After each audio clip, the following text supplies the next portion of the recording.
Hello बच्चों, कैसे आप लोग? मस्त होंगे। चलिए देखेंगे हम लोग लोकतांत्रिक राजनीति। अब बिल्कुल एक क्लास में हम इसको खत्म कर देंगे, ठीक है?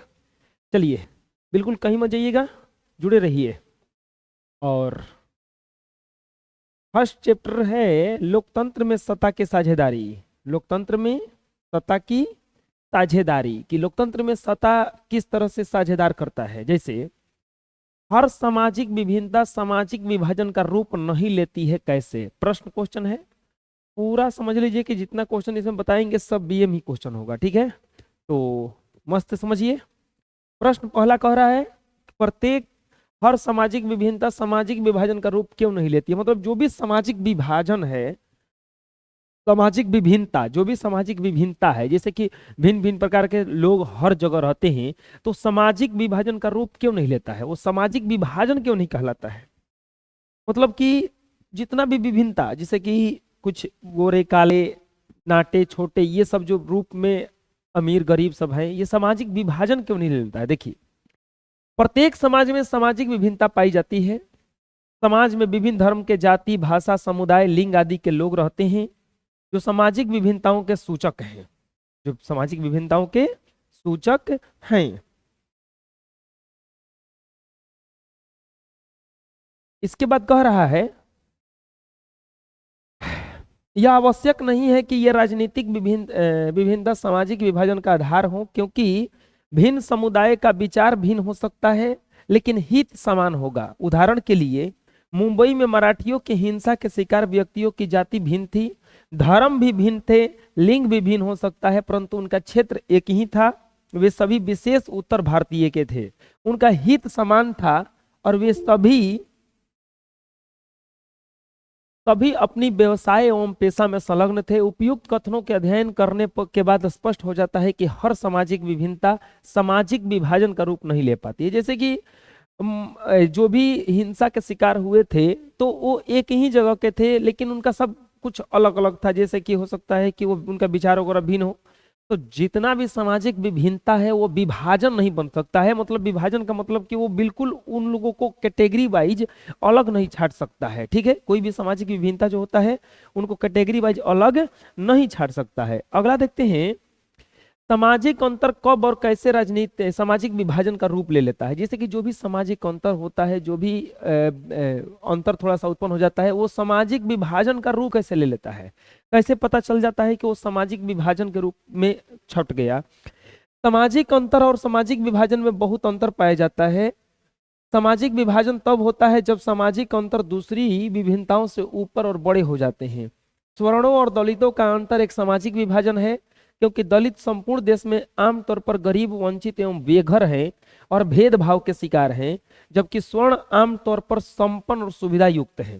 जैसे कि स्वर्ण यानी कि गरीब और अमीर में अगर विभाजन देखा जाएगा तो बिल्कुल ही अलग है, बिल्कुल ही अलग प्रकार का विभाजन है। वो वहीं अमीर को देखा जाएगा तो हर सुविधा से युक्त है, लेकिन गरीब को देखा जाएगा तो वो असुविधाओं से घिरे हुए हैं, उनके पास कोई सुविधा ढंग का नहीं है।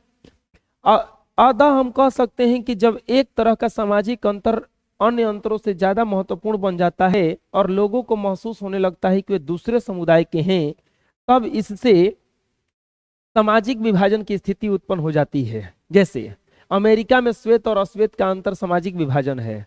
वास्तव में उपयुक्त कथनों के अध्ययन के बाद यह स्पष्ट होता है कि सामाजिक अंतर उस समय सामाजिक विभाजन बन जाता है जब अंतरों से ज्यादा महत्वपूर्ण बन जाता है। जैसे कि जब अंतर ये ज्यादा लगने लगे, वो बिल्कुल अब एक दूसरे को अलग आदमी समझने लगता है, एक दूसरे को बिल्कुल ही क्या समझने लगता है, अलग समझने लगता है। तब जो होता है सामाजिक विभाजन सामाजिक अंतर जैसा बन जाता है। जो सामाजिक अंतर है वो सामाजिक विभाजन जैसा बन जाता है, ठीक है? अगला, सामाजिक विभाजनों की राजनीति के परिणाम स्वरूप लोकतंत्र के व्यवहार में परिवर्तन होता है। भारतीय लोकतंत्र के संदर्भ में इसे स्पष्ट करें। जैसे कि सामाजिक जो विभाजन होता है उसके फलस्वरूप लोकतंत्र के भी व्यवहार में कुछ कुछ अंतर आता है, उसी को स्पष्ट करना है। देखिए, सामाजिक विभाजनों की राजनीति का परिमाण स्वरूप ही व्यवहार में अंतर न केवल परिवर्तन होता है बल्कि हो चुका है। भारत के संदर्भ में यह और भी दृष्टिगत होता है। स्वतंत्रता प्राप्ति के तुरंत बाद यदि दलितों और पिछड़ों के उत्थान की बात नहीं सोची गई होती तो भारत विखंडित हो गया होता। दबे कुचले और आर्थिक तथा सामाजिक रूप से पिछड़े लोगों को सामने लाने का बात संविधान में उल्लेख कर दिया गया है। संविधान में उन्हें संरक्षण देता ही है, साथ ही राजनीतिक दल भी दलितों को आरक्षण देने की बात कह करके अपना वोट बनाने का प्रयास करते हैं।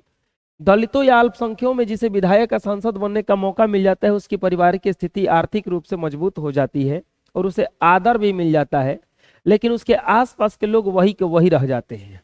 सामाजिक विभाजन के कारण उसके सदस्यों संतुष्ट रखने के प्रयास में राजनीति परिणाम स्वरूप लोकतंत्र के व्यवहार में परिवर्तन करना पड़ता है।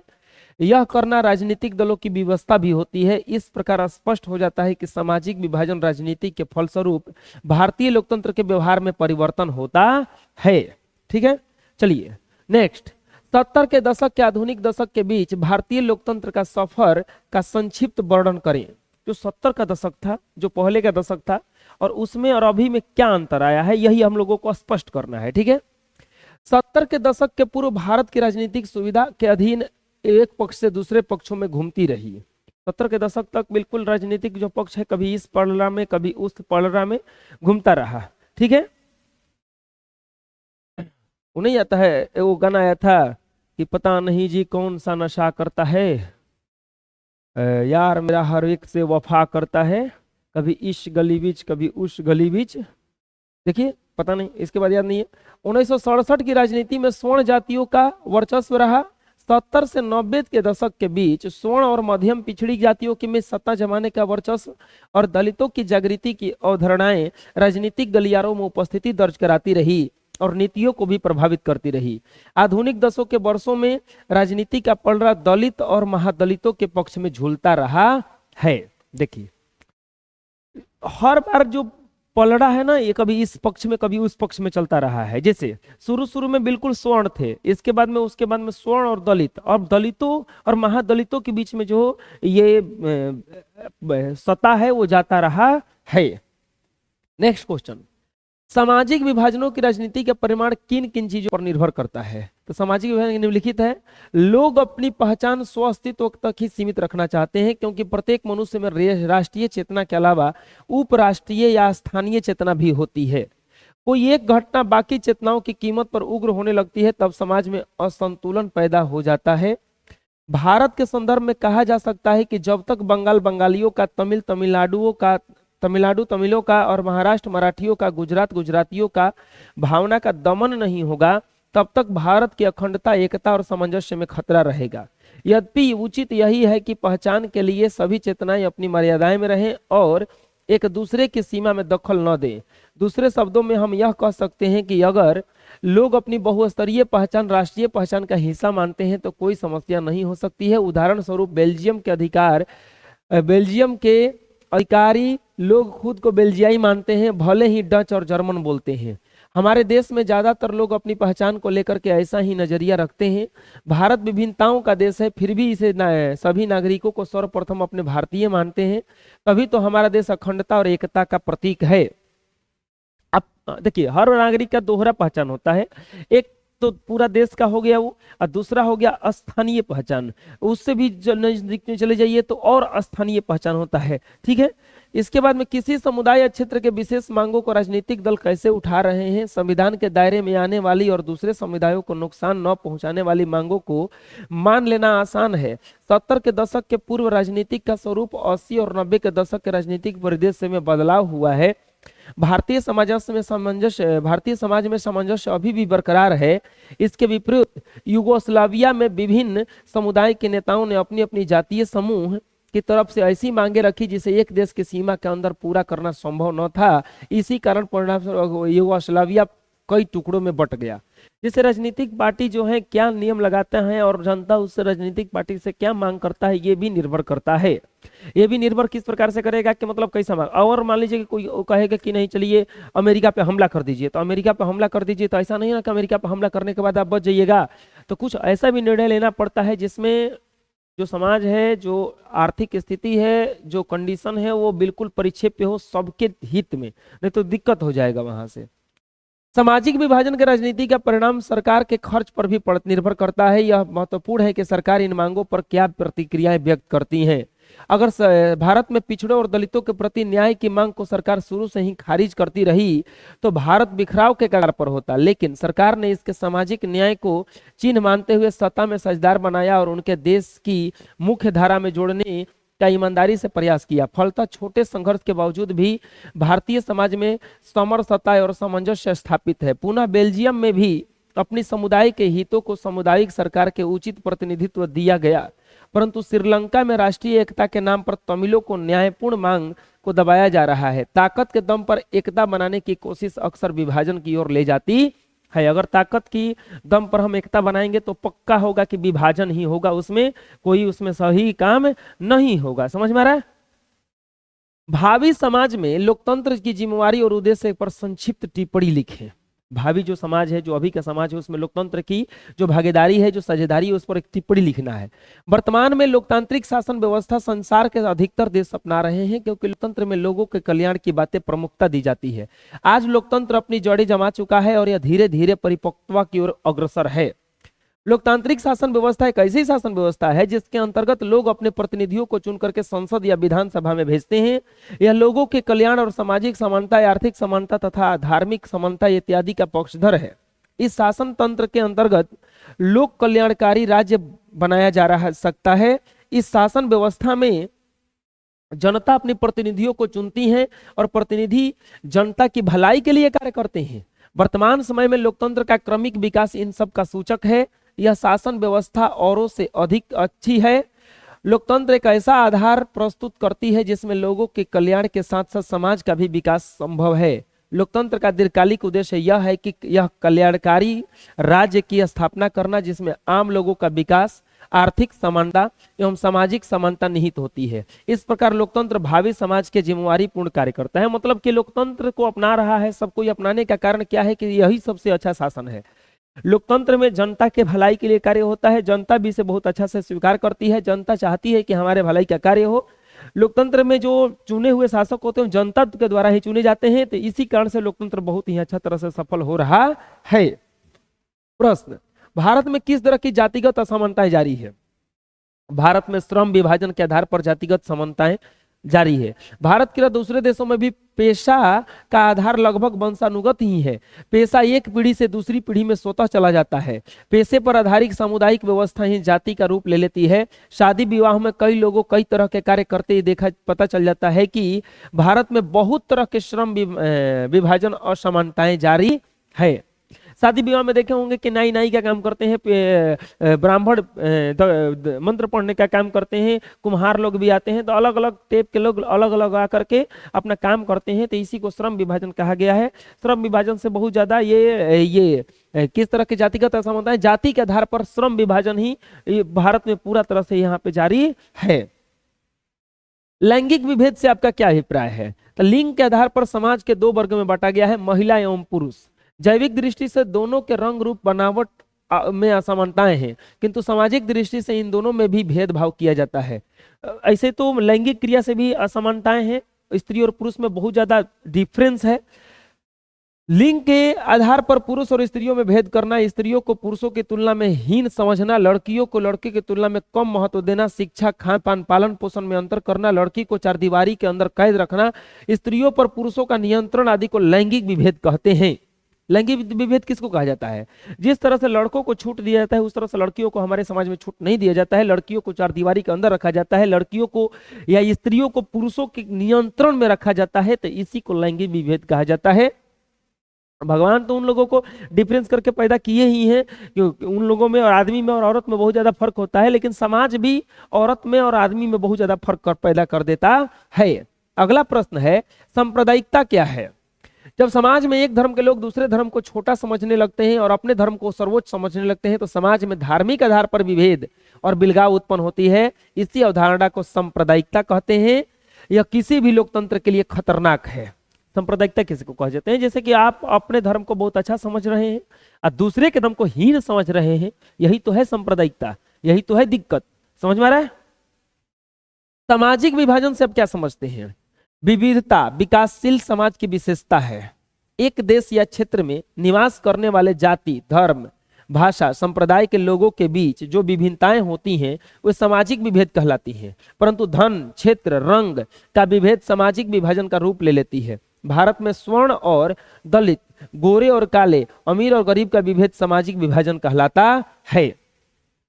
सामाजिक विभाजन से क्या समझते हैं कि मतलब कि वो हेतु में नहीं लिखा गया, संविधान में विभाजन नहीं लिखा गया, उसका वो विभाजन खुद हम लोग अपने से बना लिए। गोरा काला हो गया, अमीर गरीब हो गया, नाटा और लंबा हो गया, ये सब को लेकर के सामाजिक विभाजन जो बना लिया उसी को सामाजिक विभाजन कहते हैं।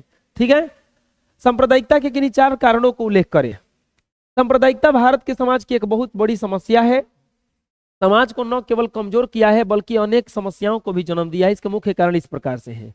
जिन जिन स्थानों पर विभिन्न समुदायों का आवासीय क्षेत्र एक दूसरे से अलग है वहां सामूहिक तनाव अधिक बढ़ा है। जैसे कि अलग अलग जाति के अलग अलग क्षेत्र के अगर लोग बस जाएंगे जहां पर, तो वहां पे ज्यादा ये सांप्रदायिकता देखने को मिलेगा। भारतीय स्वतंत्रता आंदोलन के दौरान सांप्रदायिकता राजनीतिक दलों का एक गठन हो गया। मुस्लिम लीग और विश्व हिंदू परिषद इसके 2 उदाहरण है। ये एक दूसरे के विरुद्ध भड़काने और भड़काने में इनकी प्रमुख भूमिका रहती है। जब 2 समूहों के बीच पारस्परिक घृणा और द्वेष बढ़ जाता है तब सांप्रदायिक दंगे होते हैं। दोनों समूहों के मन में भ्रामक विचार से यह समस्या उभरती है। दोनों समूह में बिल्कुल भ्रामक पर जब विचार आने लगेगा, गलत गलत जब आपके अंदर धारणा आने लगेगा तब क्या उत्पन्न होगा, वहां से सांप्रदायिकता उत्पन्न होगा। क्या उत्पन्न होगा? सांप्रदायिकता उत्पन्न होगा। क्लियर हो गया? चलिए नेक्स्ट क्वेश्चन देखते हैं हम लोग। धार्मिक विभिन्नता के कारण विभिन्न संप्रदायों के रीति रिवाज, सामाजिक मान्यताएं भी एक दूसरे से भिन्न होती है। परिणाम स्वरूप विभिन्न समुदायों के बीच दूरी बढ़ती जाती है। जैसे कि अलग अलग जाति में अलग अलग काम किया जाता है। जैसे कि किसी में आपको जूता पहन करके चर्च में जाइए तो जूता पहन के आप जा सकते हैं मंदिर में, लेकिन हिंदुओं में आप जूता पहन के नहीं जा सकते हैं। मतलब अलग अलग टाइप के, कहीं शराब चढ़ जाता है तो कहीं शराब नहीं चढ़ता है, तो इसके कारण भी दिक्कत होता है, इसके कारण भी अंतर आता जाता है। समाज में भेदभाव की स्थिति कैसे उत्पन्न होती है? सामाजिक में भेदों की उत्पत्ति के अनेकों कारण होते हैं।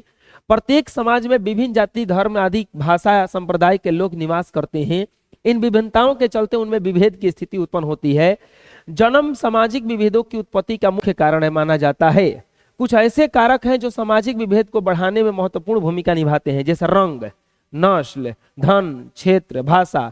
लोग इन सभी के आधार पर आपस में उलझते रहते हैं, जिससे सामाजिक विविधता और भेदभाव की स्थिति उत्पन्न होती है। स्त्री पुरुष, गोरे काले, लंबे नाटे, अमीर गरीब, शक्तिशाली कमजोर जैसे विभेद सामाजिक भेदभाव एवं विविधता उत्पन्न करती है। मतलब समाज में भेदभाव किस तरह से उत्पन्न करते हैं, तो बहुत सारा उत्पन्न है इसका कारण करने का। इसके बाद में भारत में जातिवाद के पनपने के कहीं 4 कारणों का उल्लेख करें। भारत में जातिवाद के पनपने का 4 मुख्य कारण निम्नलिखित है। हमारे यहाँ जन्म के आधार पर ही जाति निर्धारित कर दिया जाता है। सबसे पहले दिक्कत है कि हमारे यहाँ जन्म के जैसे ही जन्म लेता है वैसे ही जाति उसका निर्धारित हो जाता है, जिससे आपसी भाईचारा समाप्त होने लगता है। जिससे आपसी भाईचारा जो है वो क्या होने लगता है? समाप्त होने लगता है।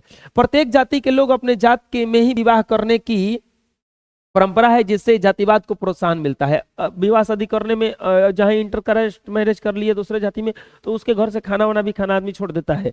तो ये सबसे ज्यादा जातिवाद ये भी फैलाने में मदद करता है। प्रत्येक जाति को अपने ही सदस्यों पर दूसरी जाति के सदस्यों के साथ रहने की, खाने पीने की कुछ न कुछ प्रतिबंध लगा रहता है, जिसके कारण जातिवाद को बढ़ावा मिलता है। जातिवाद जैसे कि अपनी जाति के लोग को के साथ बैठना, उठना, खाना पीना, ये सब बहुत मजा आता है, तो उससे भी जातिवाद को बढ़ावा मिलता है। प्रत्येक जाति के रीति रिवाज अन्य जाति के रीति रिवाज से भिन्न है, जिसके कारण जातिवाद की भावना प्रबल होती है और इसे ईर्ष्या का भाव भी उत्पन्न होता है। हर जाति का जो रीति रिवाज है वो भी अलग अलग है। किसी में अलग रीति रिवाज है, किसी में अलग रीति रिवाज है। इससे भी जातिवाद जो होता है बढ़ता जाता है। इससे पता चलता है कि नहीं इस जाति में ऐसे होता है, और खूब गरियाता है, खूब आदमी घृणा करता है उससे। ठीक है, जीवन के विभिन्न पहलुओं को उल्लेख करें जिसमें भारत में स्त्रियों के साथ भेदभाव है या कमजोर स्थिति में है। कि कौन कौन सा पहलू है जहां पर स्त्रियां जो है कमजोर स्थिति में? जैसे भारतीय समाज पुरुष प्रधान है, स्त्रियों की क्षमता को सदैव कम आंका गया है।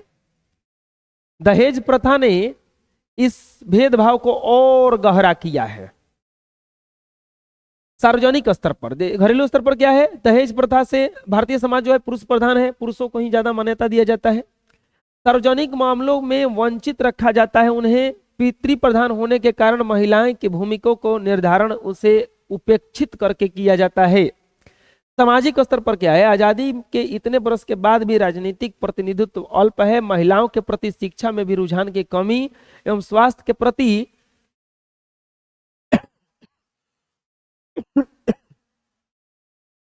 अरुचि, यथाशीघ्र विवाह की स्थिति, लड़कियों के पराया धन समझना, समाज में महिलाओं की स्थिति कमजोर का घोतक है। इसके अलावा कार्यालय में भी स्त्रियों के साथ भेदभाव की भावना स्थित होती है।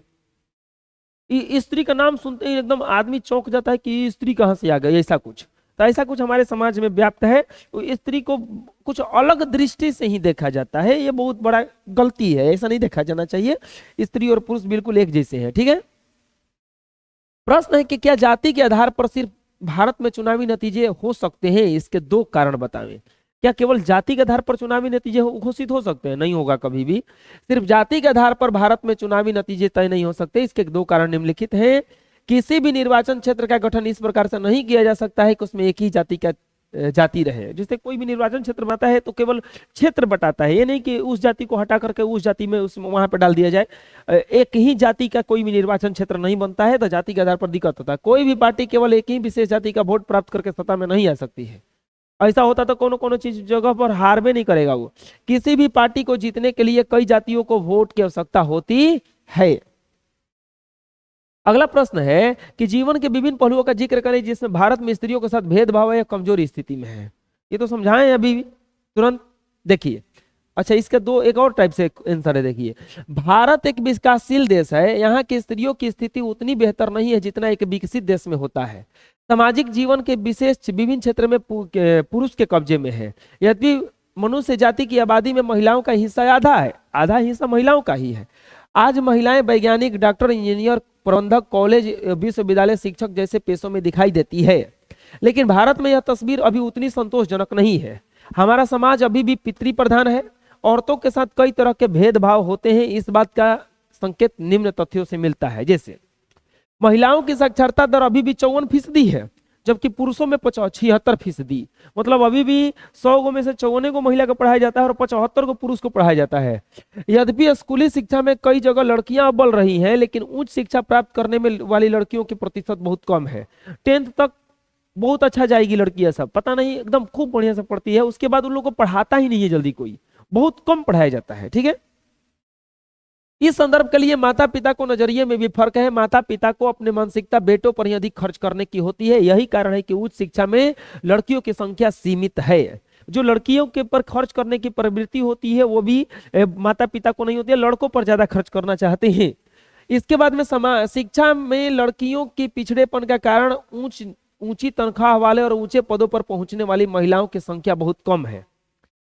एक सर्वेक्षण के अनुसार एक औरत रोजाना 7.5 घंटा से ज्यादा काम करती है, जबकि एक मर्द 6 घंटे ही काम करता है। फिर भी पुरुषों के द्वारा काम ही ज्यादा दिखाई पड़ता है, क्योंकि उससे आमदनी होती है। हालांकि औरतें भी ढेर सारा काम करती है जिसके द्वारा प्रत्यक्ष रूप से आमदनी होती है, लेकिन इनका ज्यादातर काम चारदीवारी के अंदर होता है। इसके लिए इन्हें पैसे नहीं मिलते हैं, इसीलिए औरतों को कोई काम कम दिखाई देता है, किसी को दिखाई नहीं देता है।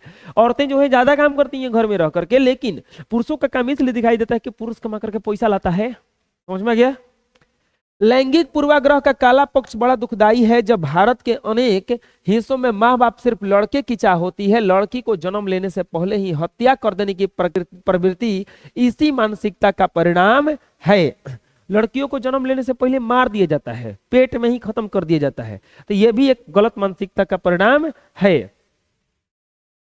अगला प्रश्न है, किसी दो प्रावधानों का जिक्र करें जो भारत को धर्म निरपेक्ष बनाता है।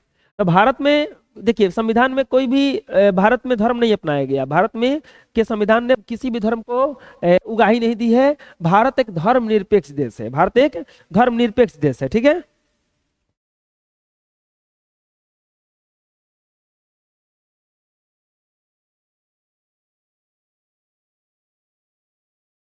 इसके बाद में हमारे देश में किसी भी धर्म को राजकीय धर्म के रूप में स्वीकार नहीं किया गया है। जैसे कि श्रीलंका में बौद्ध धर्म, पाकिस्तान में इस्लाम और इंग्लैंड में ईसाई धर्म को जो दर्जा दिया गया है, उसके विपरीत भारत का संविधान किसी भी धर्म को विशेष दर्जा नहीं देता है। हमारे संविधान के अनुसार धर्म के आधार पर किसी के साथ भी भेदभाव असंवैधानिक घोषित है। हमारे संविधान में ही कह दिया गया है कि किसी के साथ धर्म के आधार पर भेदभाव भैया नहीं होगा, नहीं तो दिक्कत हो जाएगा, ठीक है। भारत की विधायिकाओं में महिलाओं का प्रतिनिधित्व की स्थिति क्या है? भारत की विधायिकाओं में महिलाओं की प्रतिनिधित्व नगण्य है। स्वतंत्रता आंदोलन में जिस प्रकार से भागीदारी महिलाओं की थी, आज संख्या के हिसाब से उन्हें टिकट भी नहीं दिया जाता है। स्वतंत्रता प्राप्ति में बहुत सारी महिलाओं ने बढ़ चढ़ करके हिस्सा लिया, लेकिन उस अनुपात में भी आज उनको टिकट नहीं दिया जाता है। विधायिकाओं में अपनी भागीदारी के लिए महिलाएं कई वर्षों से संघर्ष कर रही हैं, लेकिन उन्हें दिलासा के अलावा कुछ नहीं मिलता। पुरुष प्रधान समाज उसे आरक्षण देना तक नहीं चाहता, जबकि महिला आरक्षण के लिए बिल आता है तो यह दल तो कभी वह दल उसका विरोध करने लगते हैं। यद्यपि भारतीय लोकतंत्र में महिला प्रतिनिधियों की संख्या 59 हो गई है, फिर भी इसका प्रतिशत 11% से नीचे ही है। आज भी आम परिवार के महिलाओं के सांसद या विधायक बनने के अवसर बहुत ही कम है। संघर्ष तो कर रही है, लेकिन कोई फायदा इससे नहीं हो रहा है। आज भी कोई भी इसका बिल पारित नहीं करता है। अब आता है एक्सरसाइज 2, लोकसत्ता के साझेदारी की कार्य प्रणाली। सबसे पहला प्रश्न है, संघ राज्य का क्या अर्थ है? सबसे पहला प्रश्न है, संघ राज्य का क्या अर्थ है? सत्ता का ऊर्ध्वाधर वितरण ही संघ राज्य का अर्थ होता है। इस तरह राज्य के लिए पूरे देश की एक सरकार केंद्रीय सरकार होती है और राज्य के प्रांतों के लिए अलग अलग सरकारें होती हैं।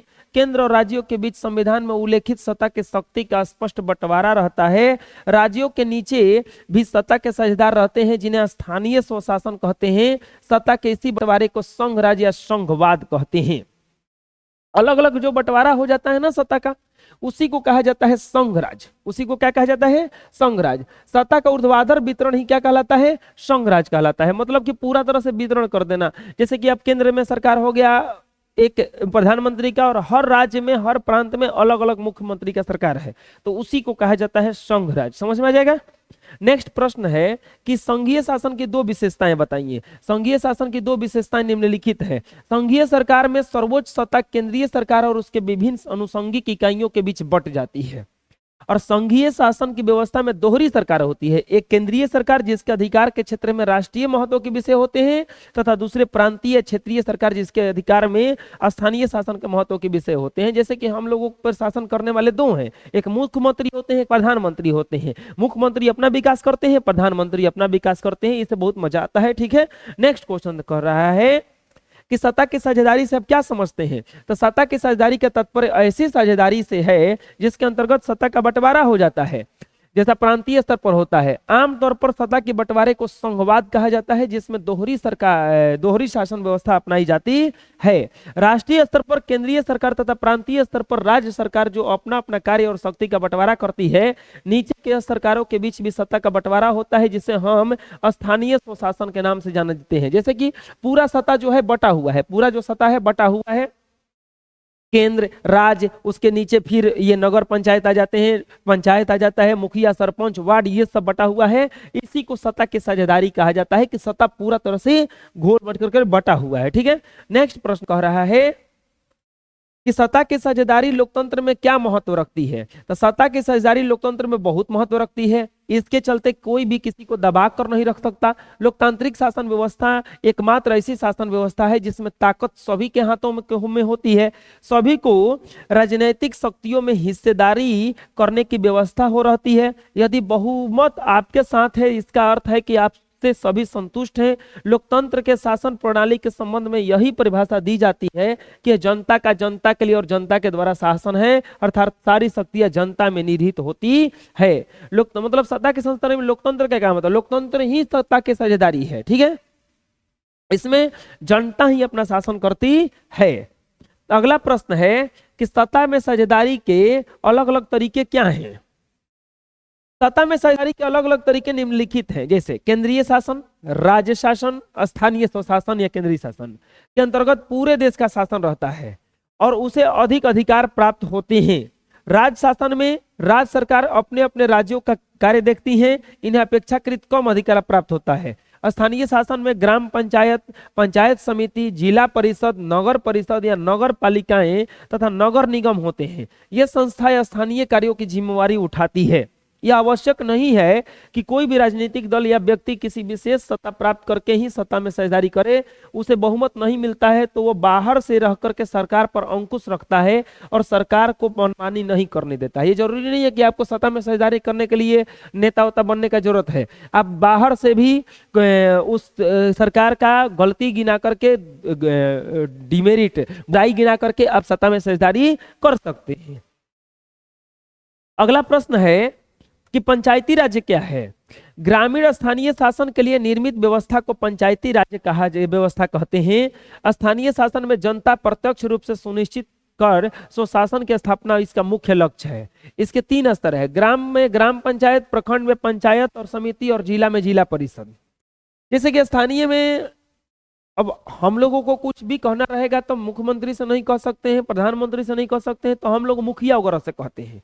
फिर मुखिया के ऊपर जो भी रहते हैं उनसे कहा जाता है। इस तरह से शासन बढ़ता जाता है, तो इसी को कहा जाता है पंचायती राज। ये छोटे छोटे शहरों में एक प्रधानमंत्री फिर से बना दिया गया, जैसे मुखिया, वार्ड, मेयर, ये सब कहा जाता है। ठीक है।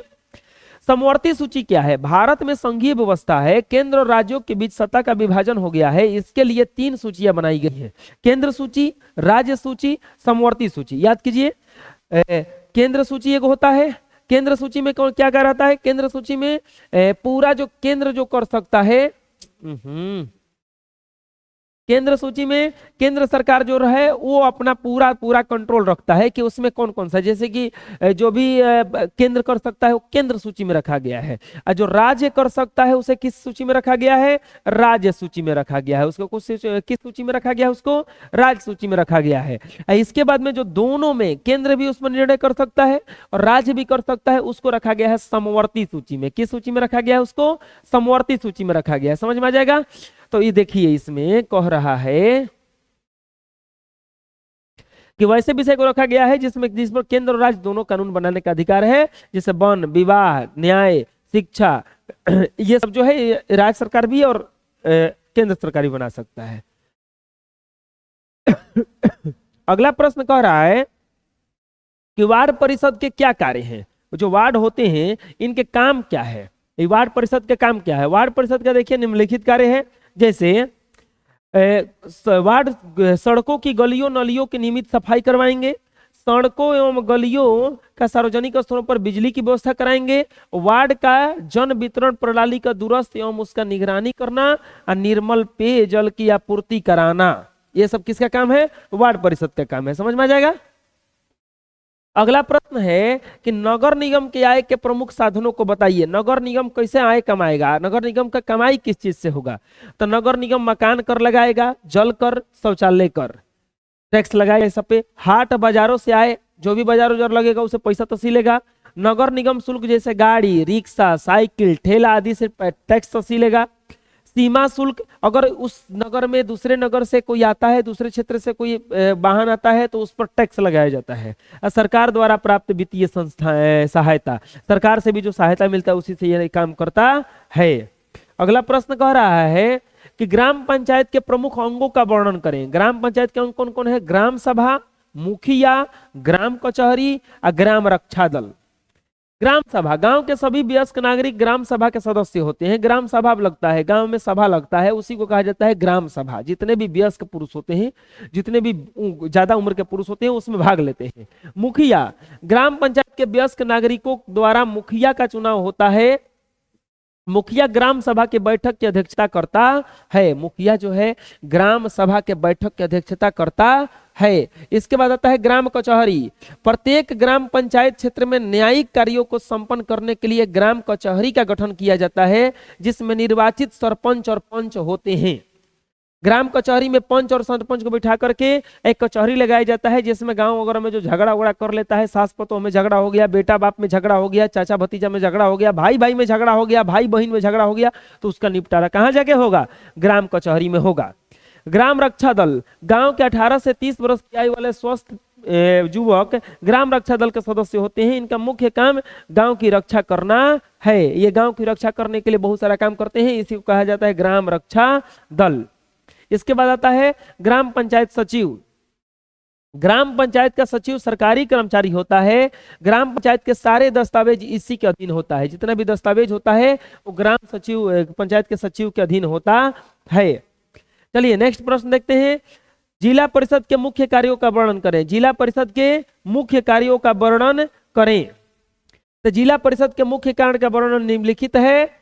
कृषि उत्पादन बढ़ाने के लिए प्रोत्साहित करना, सिंचाई की व्यवस्था कराना, फलों एवं सब्जियों की खेती को बढ़ावा देना, घरेलू एवं लघु उद्योग, पशुपालन, मत्स्य पालन का विकास, ग्रामीण विद्युतीकरण, ग्रामीण सड़कों एवं पुलियों का निर्माण, औषधालय, प्राथमिक स्वास्थ्य केंद्रों का निर्माण एवं देखरेख, प्राथमिक एवं मध्य विद्यालयों की स्थापना एवं देखरेख, निरक्षरता उन्मूलन, गरीबी उन्मूलन, नशाखोरी उन्मूलन, ये सब किसका काम है? जिला परिषद का काम है। किसका काम है? जिला परिषद। इसके बाद आता है नगर परिषद का काम। नगर परिषद का देखिए काम क्या है। नगर परिषद के काम निम्नलिखित हैं।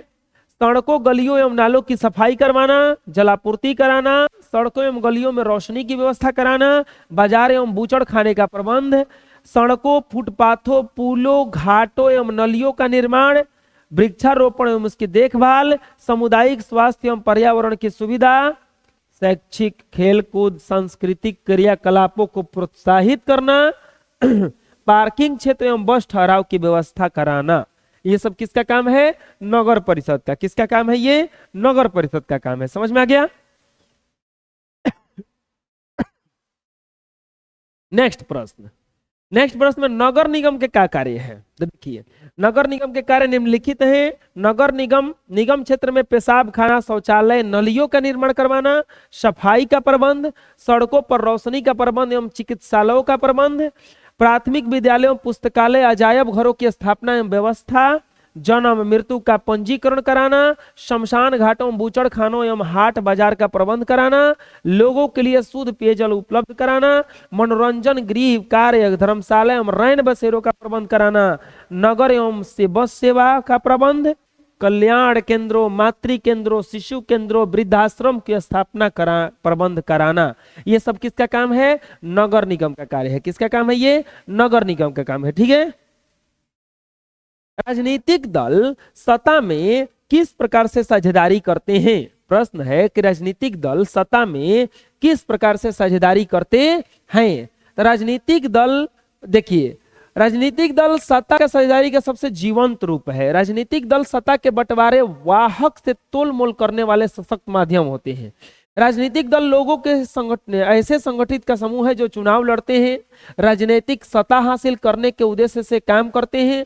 अतः विभिन्न राजनीतिक दल सत्ता प्राप्त करने के लिए प्रतिस्पर्धा के रूप में काम करते हैं। उनकी आपसी प्रतिद्वंदिता यह निश्चित करती है कि सत्ता हमेशा एक व्यक्ति या संगठित व्यक्ति के समूह के हाथ में न रहे। अगर हम राजनीतिक दलों के इतिहास पर गौर करें तो पता चलता है कि सत्ता बारी बारी से अलग अलग विचारधाराओं और समूहों वाले राजनीतिक दलों के हाथ में आती जाती रही है।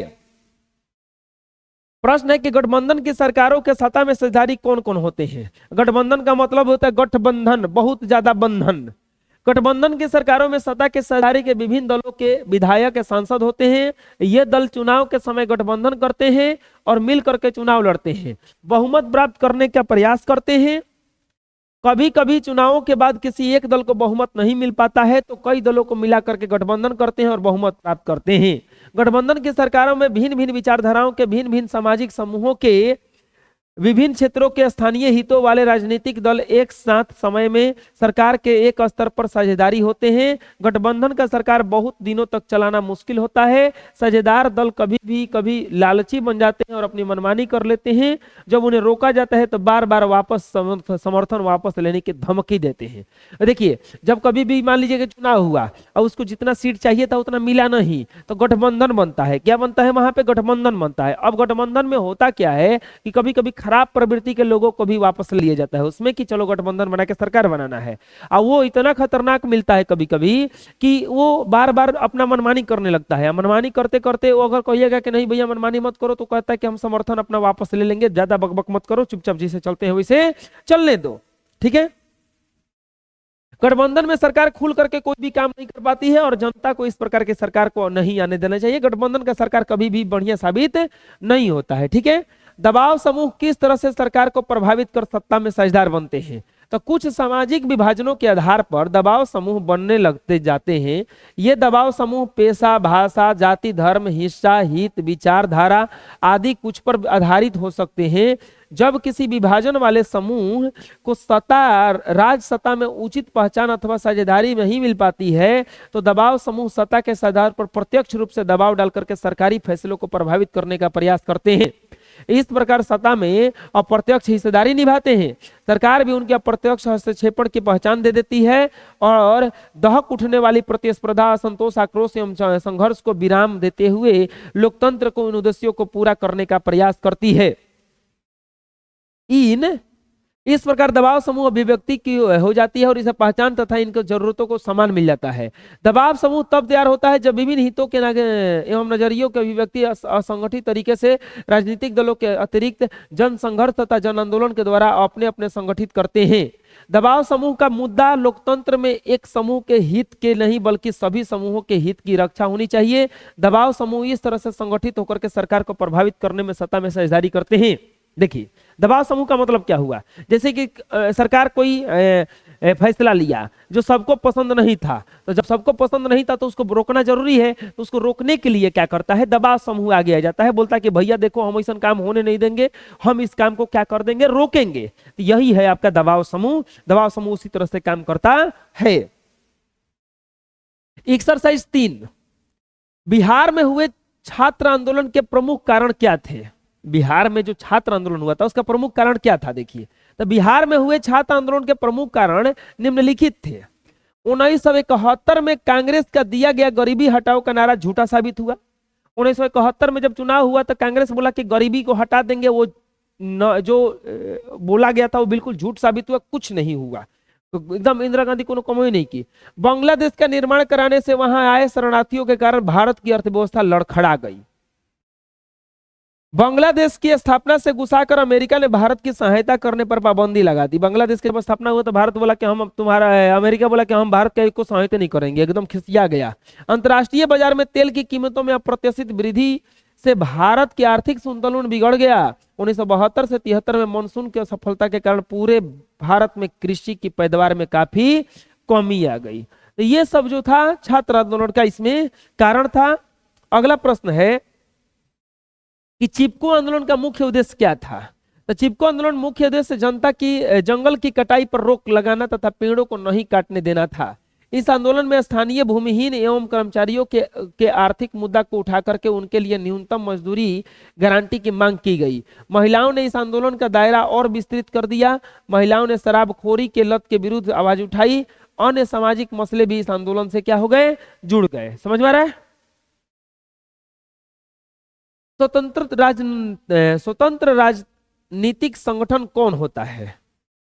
वैसा राजनीतिक संगठन जो किसी अन्य देश के दबाव या निर्देशन में नहीं चलता है, जो अपना अस्तित्व स्वतंत्र बनाए रखता है, जो किसी अन्य दल से गठबंधन नहीं रखता है, जो अकेले चुनाव लड़ता है और बहुमत मिलने पर सरकार गठित करता है, जो चुनाव के पूर्व चुनाव के बाद शासन के लालच में गठबंधन नहीं करता है और अपना अस्तित्व और अकेले रह करके बनाए रखता है, वैसे राजनीतिक संगठन को स्वतंत्र राजनीतिक संगठन कहते हैं। मतलब कि वो किसी के साथ कभी भी मेल जोल नहीं करेगा, वो उसका सरकार बने चाहे ना बने, तो उसी को कहा जाएगा स्वतंत्र राजनीतिक संगठन। अखिल भारतीय मजदूर संघ, भारतीय किसान यूनियन, ये सब क्या है, स्वतंत्र राजनीतिक संगठन है। ठीक है।